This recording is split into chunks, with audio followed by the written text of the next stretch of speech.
যমজ ভাই কবি দেবব্রত দত্ত। ডহরপুরে জহর বাবুর হলো যমজ ছেলে।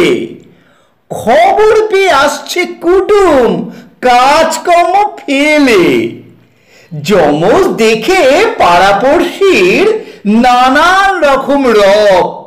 কেউ বা বলে একটা শচীন অন্যটা সৌরভ।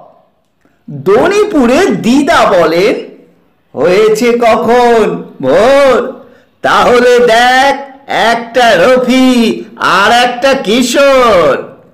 ফোকলা দাদু হেসে বলেন আন্তমালা ফুল, একটা দেখি রবীন্দ্রনাথ অন্যটা নজরুল। মোহনপুরের মামি বলেন রক্ষা করো ঠাকুর, একটা করো সত্যজিৎ অন্যটা রাজ কাপুর। পিতপুরের পিসে মশাই পেয়েছে নাকি আভাস, গান্ধীজির স্বভাব হবে একটা পাবে সুভাষ।